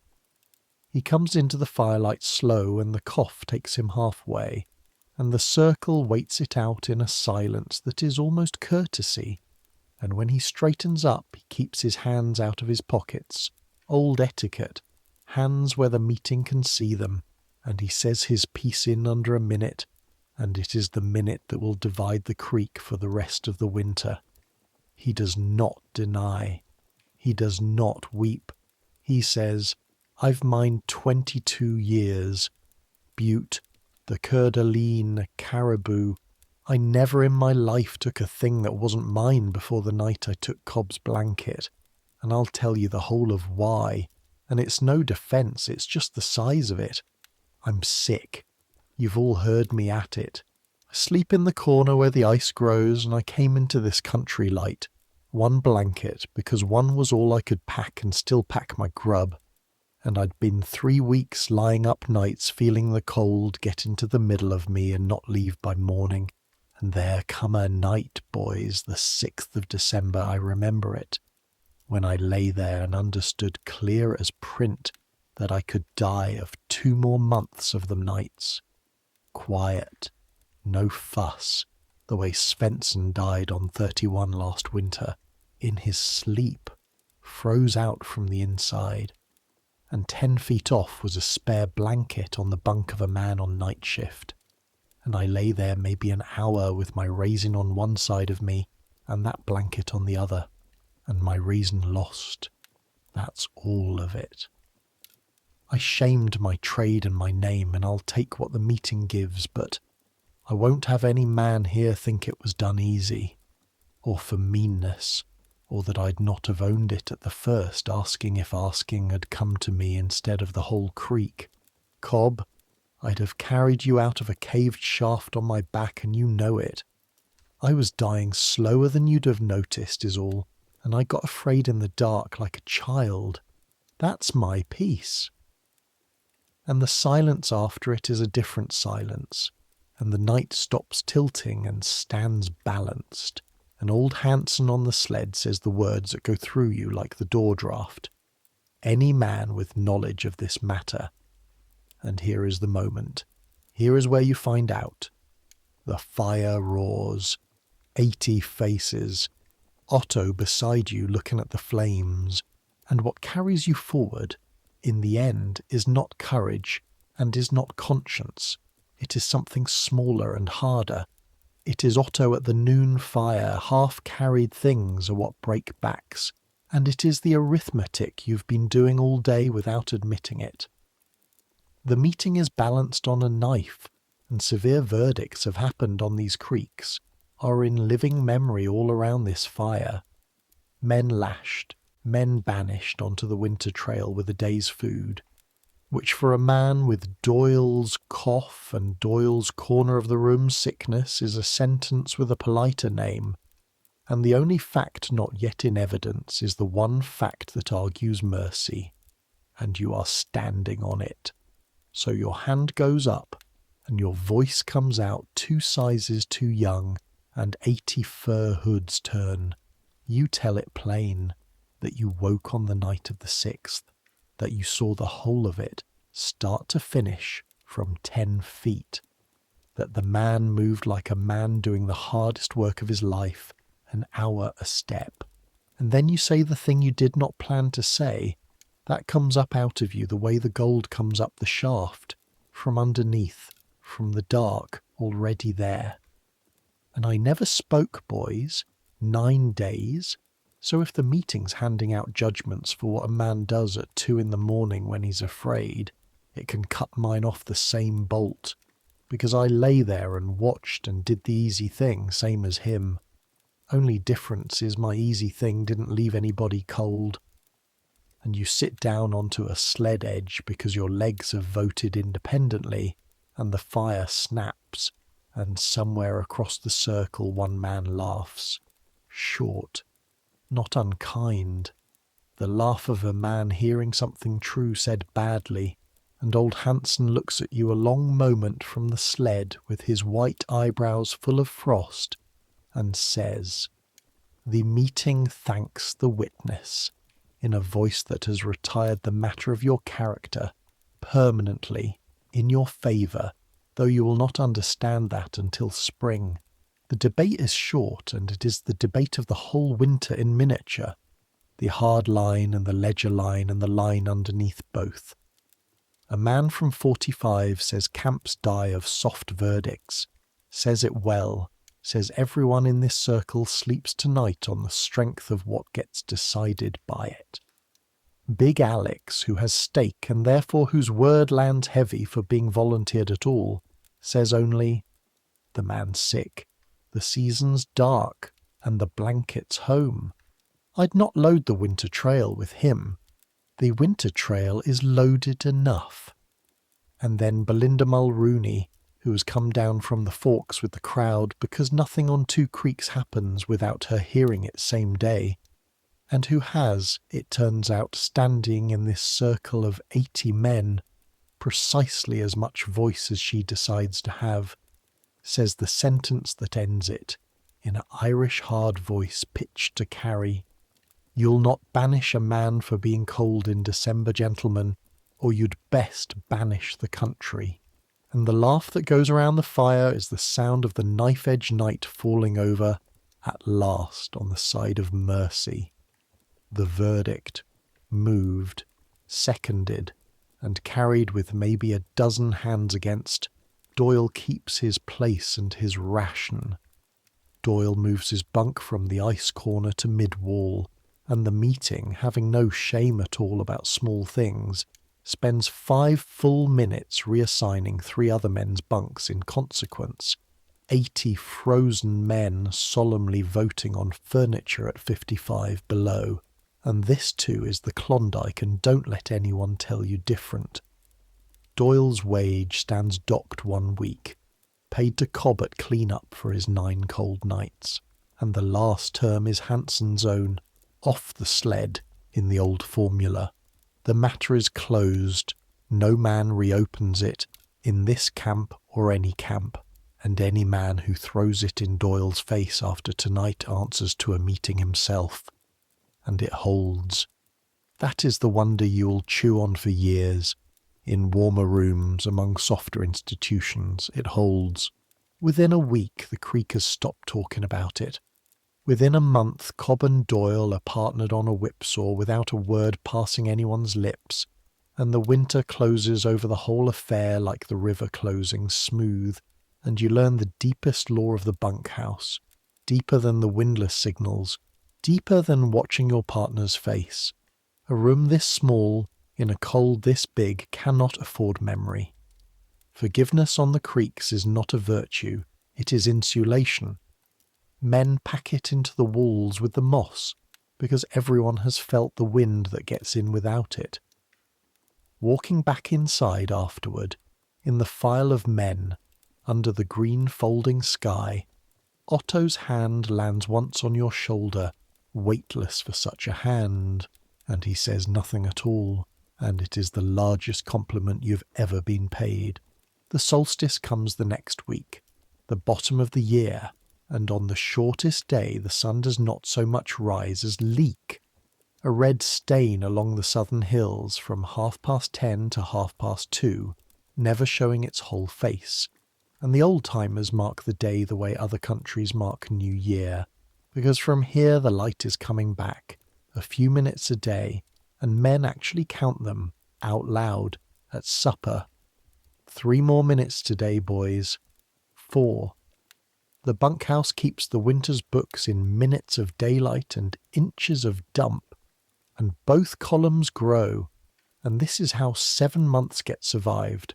Not all at once, never all at once, but in columns, in small counted things, in socks dried and buckets cranked and pans that go $1.10. But Otto's column runs the other way. You watch it the way you watch the sun, sideways, measuring against landmarks. Before Christmas he rides the bucket up standing. By New Year he rides it sitting on the rim. By mid-January he asks, casually in front of everyone, to swap a week and take the windlass, to rest my knees. And cranking is harder work than pick work, and every man in the room knows it, and every man in the room says nothing, because the only thing a bunkhouse honours more than the truth is a man's right to lie about his own body. His face has gone a colour under the beard, grey-yellow, old candle. The gums have bled onto the flapjacks twice. He eats facing the wall now. Old scars, and Otto has a mason's collection of them, have come up livid and angry, decades-healed cuts unhealing themselves, exactly as the Grand Forks old-timer said. The body taking back everything it ever fixed, running its own accounts backward. And the tiredness, that is the piece you can't watch. Otto has been the strongest thing in your world since Dyer, the thing you calibrated against, and now in the evenings he sits on the bunk edge to take off one moccasin and rests before the other, breathing like the work of the day is still ahead of him. And one night in late January you come in from the shaft fire and find him asleep sitting up, mid-moccasin, hands quit in his lap, and you stand there in the sock fog with the cold pouring in the door around you, and you're more afraid than you were on the stairs than in the canyon, than at the fire with your hand up because this enemy will not be climbed or bailed or testified to. This one just rises, like water in a shaft, a fixed slow rate, and the door of the larder is locked till June. You do the things there are to do, which is the special cruelty of it. How few there are and how small. You brew the spruce tea strong. Green Tips the wood squad cuts for you now without being asked. The whole crew in on the conspiracy of not noticing, and Otto drinks it by the quart, grimacing, licking the Christmas tree. You trade your Sunday matchstick winnings to Fournier for a wolfskin robe and pile it on Otto's bunk and answer his look with, "Won it, don't want it, too heavy," and he knows you're lying and takes it, which frightens you worse than the legs. Lundgren, unprompted, unthanked, unacknowledged even by himself, starts finding the odd extra in Otto's plate. The bacon cut thicker, once, from some private cache of his own. A spoonful of dried peaches, and Otto eats facing the wall, and nobody sees anything. 28 witnesses worth of nothing. And in the first week of February, the thing you've been praying for in the artless Lutheran mumble your mother installed in you actually occurs, and it comes, like everything good in this country, out of the hills and the first peoples of them. 2 hen hunters off the Klondike bench come down the creek trail with a sled load of fresh moose, quarters frozen hard as stone, steam still ghosting off the hide bundle, and Big Alex meets them in the dooryard and does not haggle, pays in dust straight across the scale of their choosing, a winter's wage of it. And that night the bunkhouse eats fresh meat for the first time since October, and the smell of moose frying in the drum stove's heat does to the room what the bread smell does, times 10. Men standing around the stove staring into the pan like it's the aurora, and you watch Otto eat, facing the room this time, slow, deliberate, tears standing plainly in his eyes and nobody seeing anything, and inside 2 weeks. And this is not a miracle, this is chemistry. Though nobody at that stove could have spelled the word for the thing in fresh meat that beats back the blackleg. Inside 2 weeks the bleeding stops. The new bruises stop coming. The old ones go green, then yellow, then gone. The tide that was rising in your partner turns, not fast but visibly, an inch a week, the way the daylight is coming back. And Big Alex buys every pound of meat that comes down that trail for the rest of the winter and enters it in the book under candles, and you understand at last the full size of what the fair man with the ledger had been carrying all along behind that granite face, and you never look at him the same again. But the winter is not done with you, and its last grab is for you yourself, and it comes in the oldest way on the creeks, from underneath. Mid-February, breathless cold, the morning shaft, the routine. Fire's been down for 2 hours, you lower the candle on its string, and the candle rides down the dark like a little star and lives, burning steady at the bottom, and Otto on the windlass now calls it clear, and you ride the bucket down through the smell of char and steam into the earth.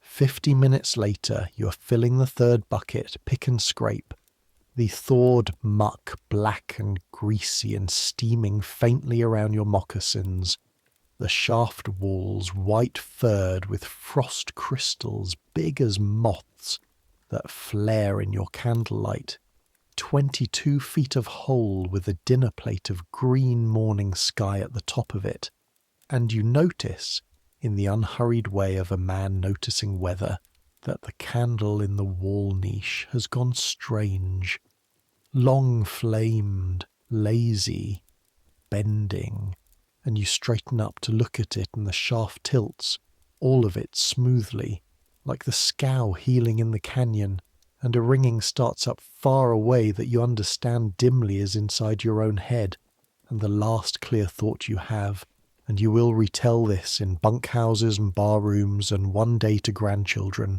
The purest Klondike thought a man ever thought is, don't drop into the muck, the bucket's cleaner, and you get one arm over the bucket rim as your legs quit, and you get your other hand on the rope and you pull, twice. Nothing in your life, not the stairs, not the wall of water, nothing has required what those 2 pulls require, and the rope comes alive. Otto tells it afterward. The crew tells it. It grows a little every winter you retell it.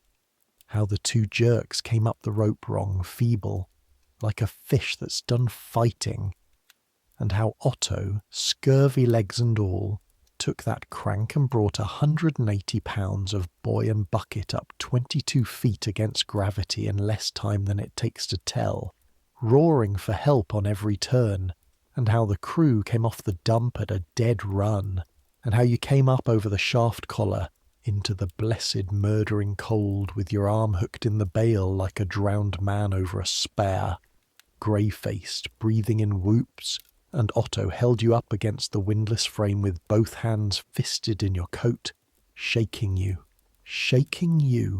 saying your name in 2 languages angrier than you've ever seen a human being, which is how you knew, even half poisoned, even with the world still ringing and tilted exactly what you were looking at. You'd seen that fury once before, on a man's face at Lake Lindeman, at an auction, weeping and selling a dead boy's banjo. It is what love looks like on the creeks when it gets frightened. They sat you by the noon fire wrapped in the wolf robe for 2 hours, and Slade brought you coffee with whiskey in it that must have cost him a fortune in matchsticks, and Candle, the boy from 39, walked down 2 claims through 50 below air just to look at you and shake your hand and say, beaming, with the deep joy of a man welcoming another into his lodge, "It don't hurt, does it? That's the hell of it. It's just like getting sleepy." And from that day, on Bonanza Creek, you had a nickname too, and no man on the creek ever again lowered himself down a morning shaft on 43 without sending the candle first and waiting some more, no matter what the foreman's face was doing, because that is how law is actually made in this country, not at the meetings, out of the near things, written in the almost. After that the winter starts, slowly, to lose. You can feel it losing.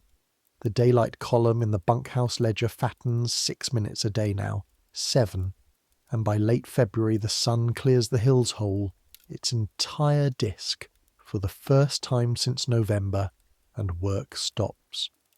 All along the valley, on every dump, at every windlass, work simply stops, without a signal, hundreds of men straightening up out of their holes and turning south like plants, and standing there, and the light comes down the snow-covered dumps and across the smoke and lies on their faces. Actual sunlight, with actual heat in it. A heat you can feel through frost and beard. The first heat that has touched this valley from the sky in 3 months, and nobody says anything worth recording. Men say, "Well," and there she is. And one man on 45 sings a single loud line of something in Italian, and stops, embarrassed, and everyone pretends he didn't, and everyone is glad he did. Then the rope jerks twice somewhere, and everyone goes back to work. But the valley is different after that. The siege has seen its relief columns dust on the horizon, that's all. Months out still, but seen. March hangs huge icicles off the bunkhouse eaves, man-long, that the crew snaps off and sucks like candy, and the midday snow softens on the south slopes and freezes again by night, into a crust that will carry a running dog, and the cold snaps still come. Hard ones, 40 below into April, the winter losing the way a strong man loses in rallies, but the light is unanswerable now. 10 hours of it, 12, 14, the days coming on like the line coming up the stairs, unstoppable, one step at a time, and men who spent December counting minutes of sun now hang blankets over the bunkhouse window to get dark enough to sleep and complain about it, luxuriously at length, the way men complain about riches. And on the last Sunday of April, when the trail crust is at its best in the early morning, you and Otto do the thing you have promised each other since the solstice. You climb the dome. It is the bald, scarred mountain that stands over Dawson, and the whole tangle of the Gold Creeks, the one every man in the country navigates by, and it is a fair Sunday's work getting up it.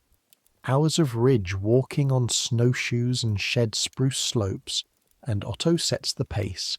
And the pace is Otto's own again, the mason's pace, the Chilkoot pace, planted and even and eternal, and watching his back going up ahead of you in the punching snowshoe rhythm is a pleasure so sharp you have to look away from it, at the country, which is the point of the day anyway.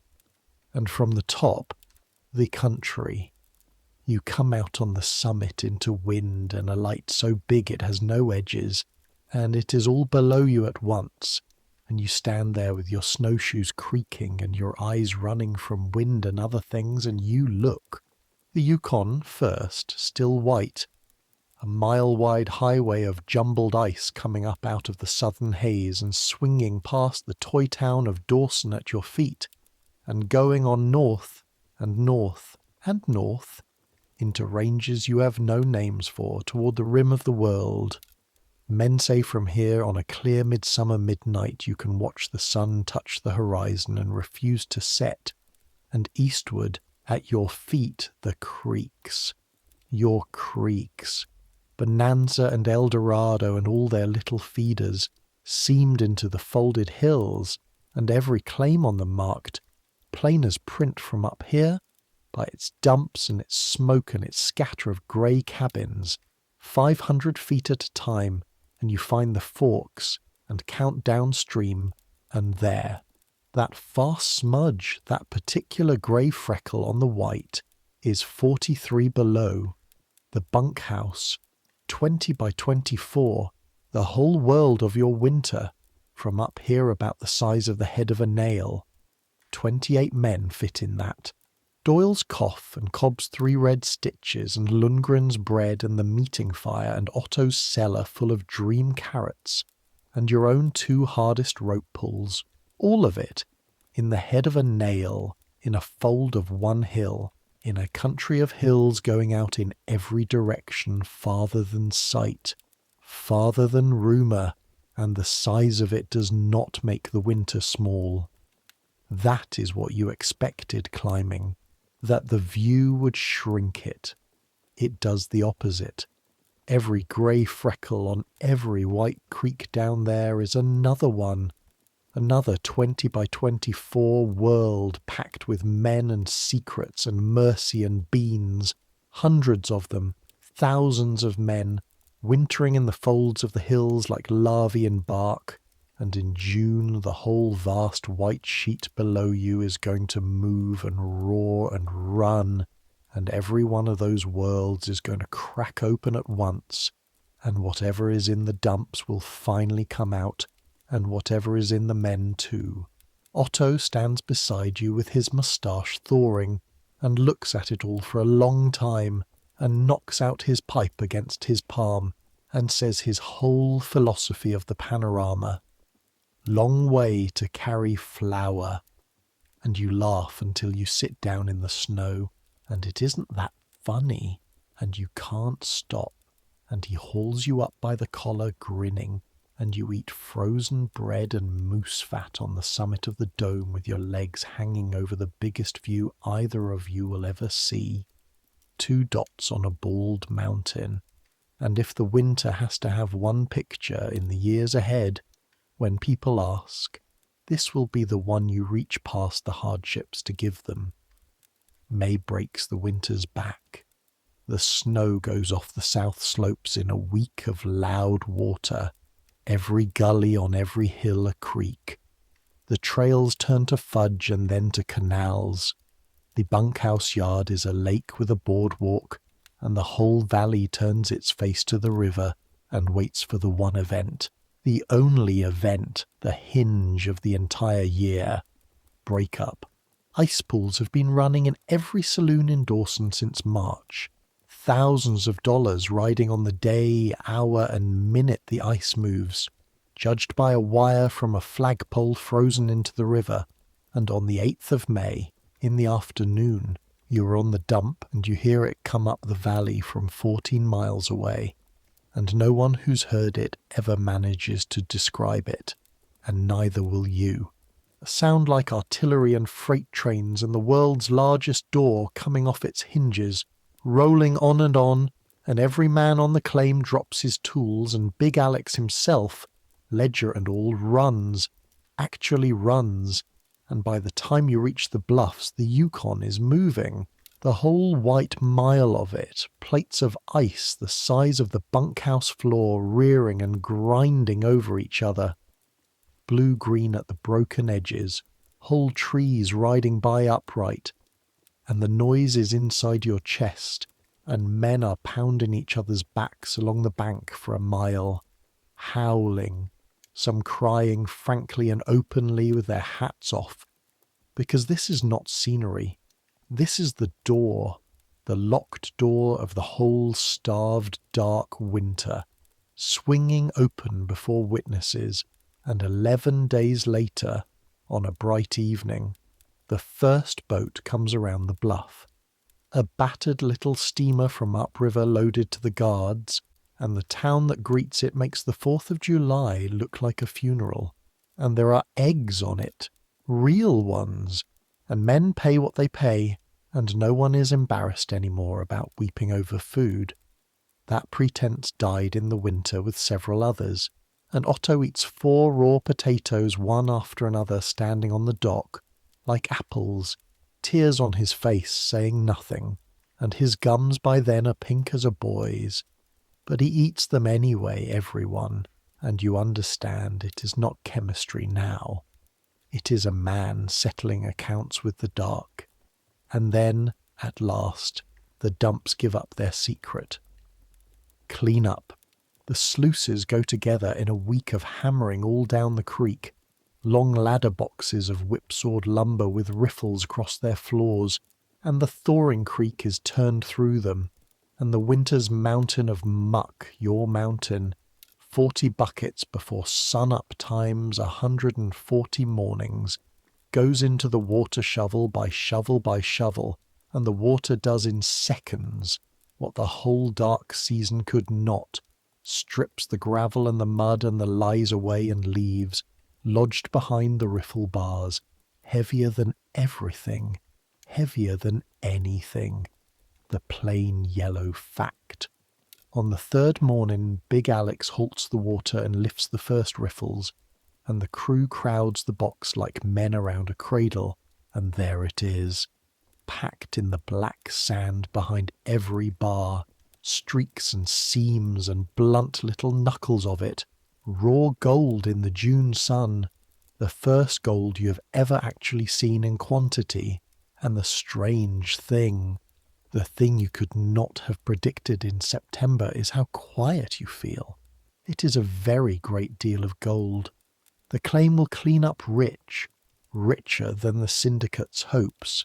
Your own wages, secure now, come to more cash money than your father's held at one time in his life.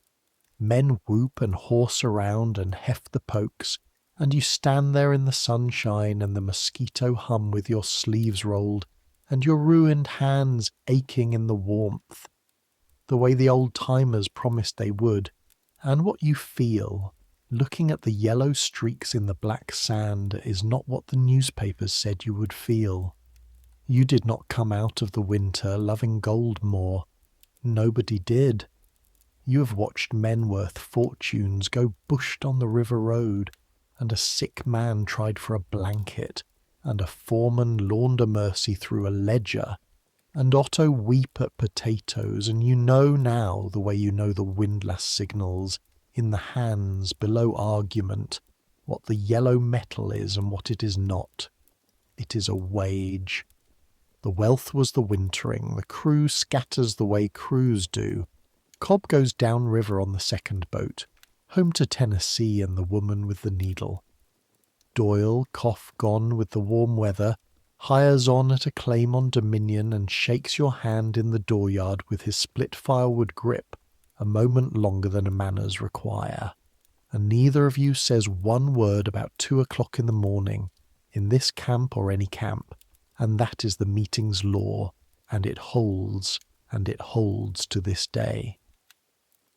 Candle goes home to Oregon to marry, promising everyone he'll be back by fall, and everyone promises to believe him. Lundgren stays. Lundgren will die on this creek at a great age, still baking on Sundays, still insulting the swamp. Big Alex stands in the yard with his book as each man is paid off in dust across a scale, exact to the grain, fair as frost. And when your turn comes, he weighs your wage, and then, not consulting the book, adds a flat extra pinch that in Stearns County would be a month of a grown man's labour, and closes the poke himself and says the longest personal sentence he has addressed to you all winter. The candle first. All your life, in whatever the shaft is, the candle first. and that is your diploma from the winter of 97, and you have found in the years since remarkably few shafts it does not cover. You and Otto stay through the summer working the sluices, sleeping in the emptied bunkhouse with the door propped open to the mosquitoes and the midnight sun. 6 men now where 28 were, the sock lines bare, the far corner bunk unslept in, and on the last evening of August, 1 year almost to the day since the golden stairs, the 2 of you sit on the dump in the long gold light with your backs against the windlass frame, and Otto smokes, and the creek talks in the sluice. And neither of you says much, because the sum of what there is to say is too large to fit through a mouth. And finally Otto knocks out his pipe against his boot heel, and squints down the shining creek. All its little smokes gone now, all its worlds cracked open and paid off and scattered, and delivers the winter's epitaph, and it is a good one, and I will let him have the last human word of this story. Well, he says, we were there. And now, listener, let them go. Let the 2 of them sit on the dump in the endless light, because they have somewhere to be, and so do you, and yours is softer. Come away from the creek now. Come up out of the valley, the way you came up out of the shaft slowly, on a strong rope, into open air. The smoke thins below you. The windlasses grow small and smaller, until they are the grey freckles you saw from the dome, folded into the white hills, folded into the years. Because the years did come, and they did what years do.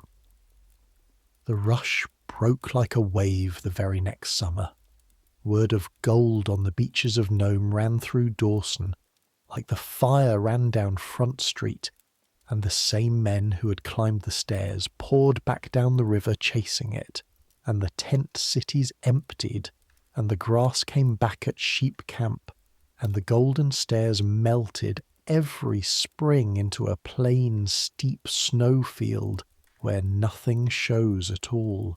The bunkhouse on 43 below stood empty, and leaned and softened, and went down quietly into the moss it was chinked with, and the moss did not hold it against the bunkhouse, and took it back without commentary, the way the north takes everything back.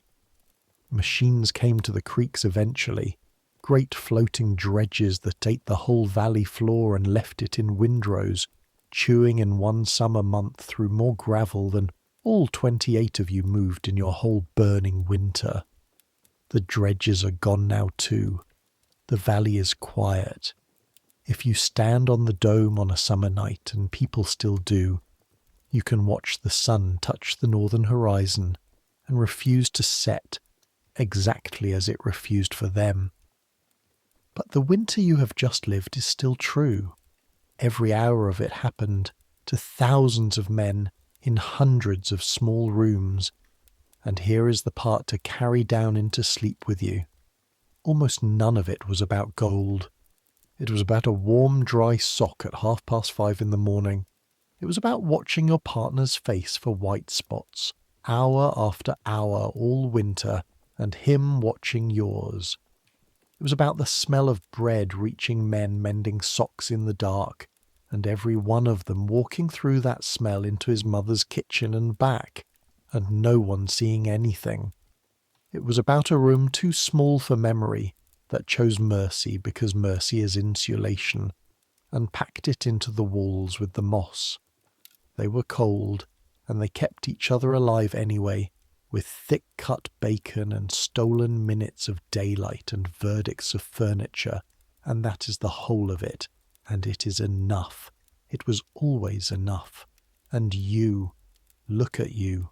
You have everything they dreamed of in that room, and you have it tonight, right now, without climbing anything. You are warm, not fighting for warmth, not rationing it. Warm all the way through, the way Otto dreamed of being warm. You have eaten.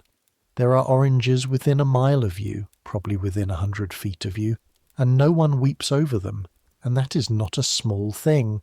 That is the treasure of treasures, and it is yours on an ordinary night.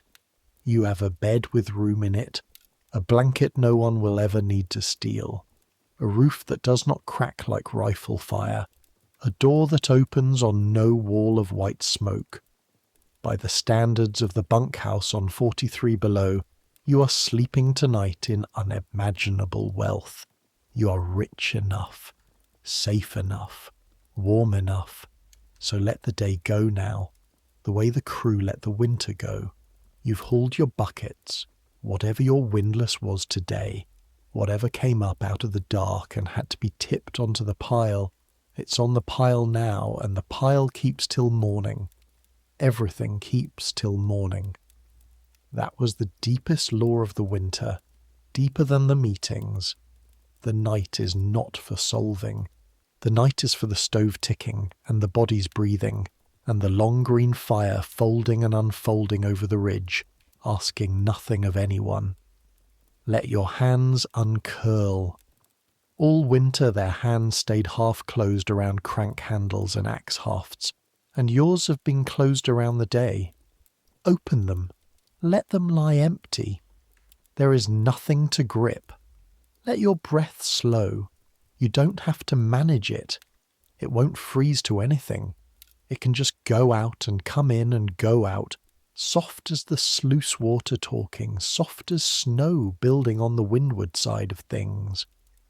Let the sounds around you be the bunkhouse sounds, harmless now, translated. The house settling is only the logs at 40 below, and the furnace is only Lundgren at the stove, and the far traffic is only the river moving again, the door of everything standing open. The lamp is turned down to a bead. The socks are dry on the line. 28 men are breathing around you in the dark, every one of them safe until morning, and one of them is you.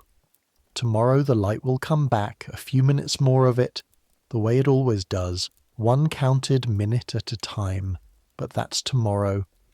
Right now there is only the warmth and the weight of the blanket, which is your blanket, and the slow tide going out. You're warm enough, fed enough, safe enough. That's more than a valley full of gold. That's enough. Let it come now. Let sleep take you up the way the rope took you, strong and sure, out of the deep part into the quiet. Let the creek fade. Let the hills fold over. Let your thoughts slow and soften and finally stop.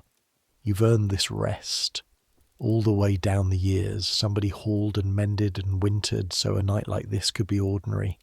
Take it, and dream of whatever dreams may come. Good night.